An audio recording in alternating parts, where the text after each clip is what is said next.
Hi guys, and welcome back to my channel. Today I'll be showing you how we made our garden bench at home. Throughout this video I'll be showing you step by step how we made the bench from start to finish, so I hope you enjoy. The first thing that needed to be made was the frame for the seat area. To help decide the length and width of the bench, we decided to measure the width of the plank wood that we were going to use for the seat. We measured it by starting from the outside of the tip of the groove to the inside of the groove. We wanted the bench to be over 1.5 meters in length, so we then worked out how many planks we would need to make that measurement. 17 planks would equal to 161.5 centimeters. The next part was measuring the width. We wanted the seat area to be around 50 to 55 centimeters. We had 2-meter lengths of wood and we wanted to cut as many planks as possible without any waste. If we cut 4 planks out of the 2 meters, we would end up with 4 50-centimeter pieces. When cutting the wood, the blade actually takes 4 millimeters off of the length that you cut. We then decided to make all of the lengths 49.5 centimeters. To join the back piece to the side pieces, we cut a small lip on both sides of the back piece so that it would overlap the side pieces and then be screwed in together.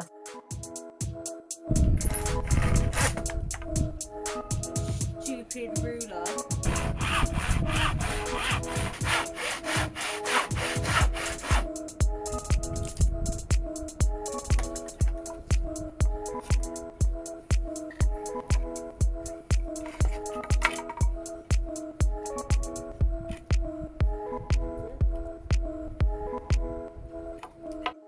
The next job would be to be cutting the seat planks, and we cut a total of 17 planks to fit the whole length of the bench. The wood that we use for the planks works together like wood flooring, where they interlock between each other. This made it easier, made it stronger for the seat area to make sure that it doesn't bow later on.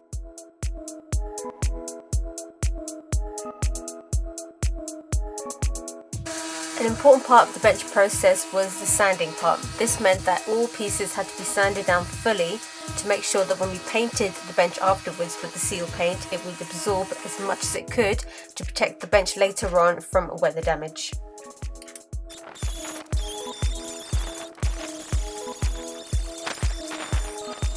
For the larger pieces, we used the machine to sand down all the bits. This made it easier to get into all the nooks and crannies and all the grooves that are really hard to get to. If you don't have a machine at home, you can just use sandpaper.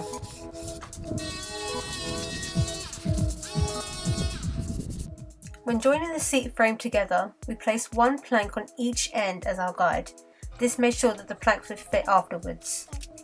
On the lip area, we used 2 screws to join it together so that this would make sure that the frame wouldn't pivot.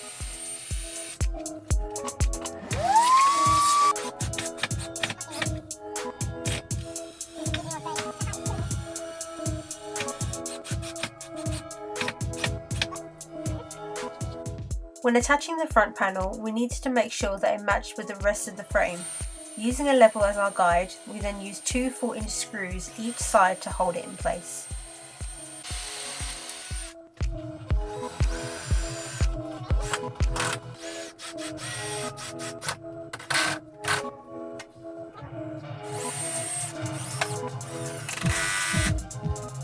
When placing the planks inside the frame, we made sure that they were joined together by using a block of wood and a small hammer. Tapping the wood with the hammer rather than the planks made sure that the pieces were joined together without damaging them.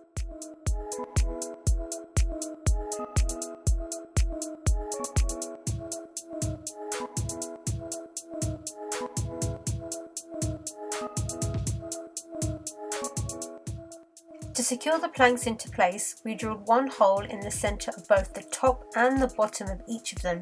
They were then screwed in.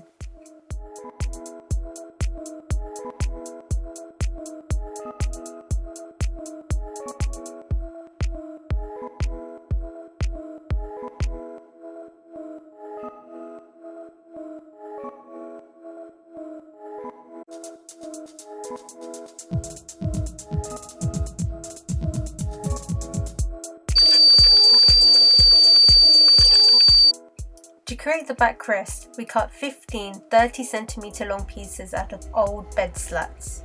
The end slats were slotted into the bottom of the backrest, which had a 2 cm deep groove inside. Each slat would then be held into place with 2 screws. This was to help the backrest stay upright. Making sure that the slats are equally spread apart, each slat would then be knocked gently into the groove and then secured with 1 screw.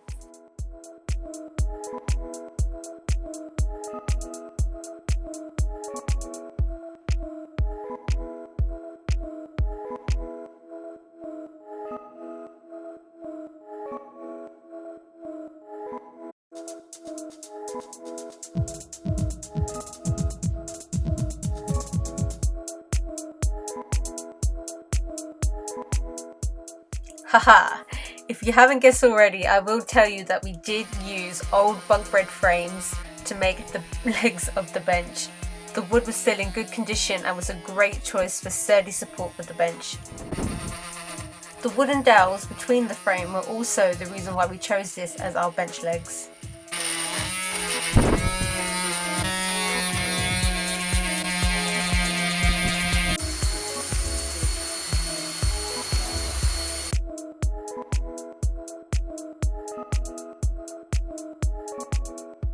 We created a right angle shape with the legs so that the sides were supported as well as a fraction of the back area. We wanted the height of the bench to be about 46 centimeters. The seat frame thickness that we made before was around 4 centimeters. The legs were then all cut to 42 centimeters so that when joined together made the desired height.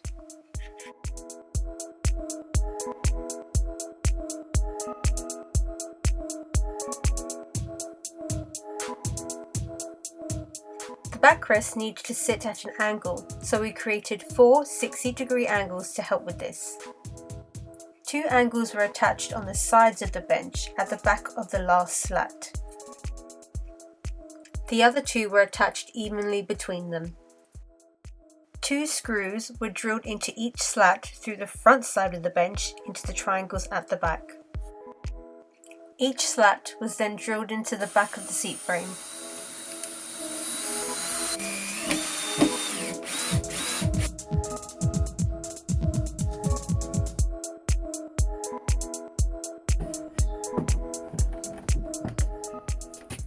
All 4 angles needed to rest against something at the back to hold their positions.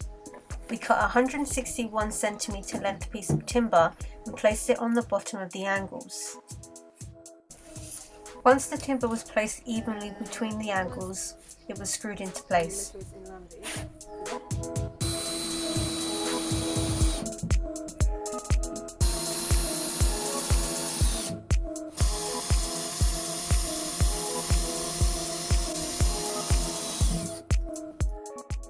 Once the bench seat was turned upright and placed perfectly on each of the legs, it was time to secure it together. The top of the bench was attached to the legs as well as the front panel of the bench too.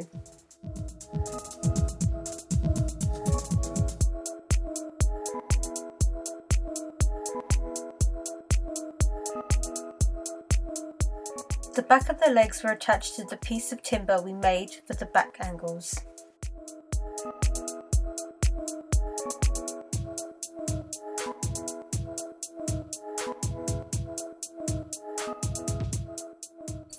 We placed the armrest legs into place and then drilled 2 holes into each leg, from the top of the armrest to the leg. 2 screws instead of 1 helps keep it in place. This was to make sure that the armrest wouldn't pivot.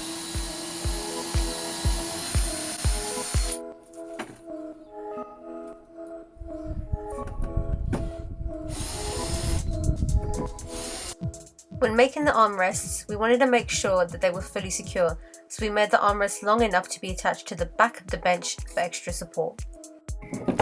Once the armrests were fully constructed, we placed them where we wanted them to be. I then marked a pencil line around the legs and then 1 cross in the centre of each leg. We then drilled through each cross from the top and then attached the legs to the bench from the bottom using around 3-inch long screw.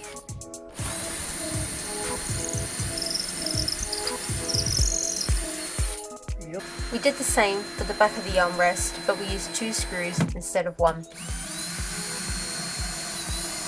Yep, that's not going anywhere.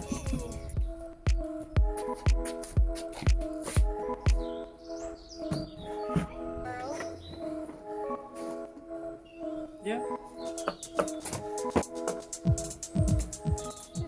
Yay! A nice feature we added to the bench was the cup holders on each side. This was made using excess skirting material. The side and back part were joined together before joining it to the sides of the base part of the cup holder area.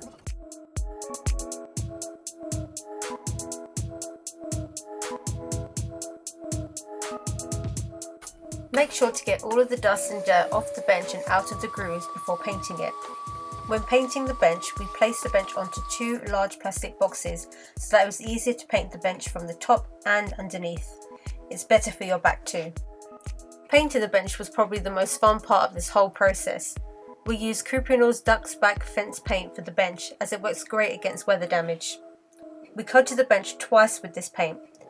Make sure to get into every nook and cranny when painting, so use a range of different sized brushes.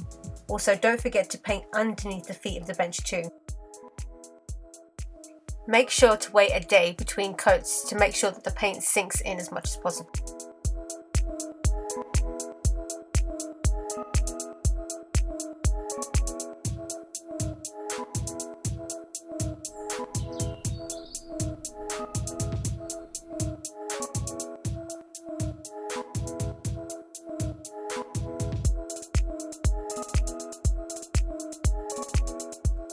Right guys, I hope you enjoyed watching this video as much as we did making the bench. I'm so glad we made this bench because it's such a great touch to our garden area. We made it just in time before the summer period here in London.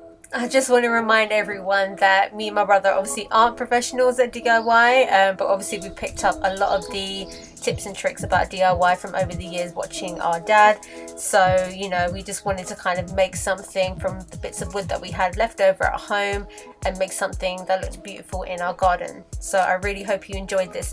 If you like this video, make sure to give it a massive thumbs up, and I will look forward to seeing you in the next video. Take care.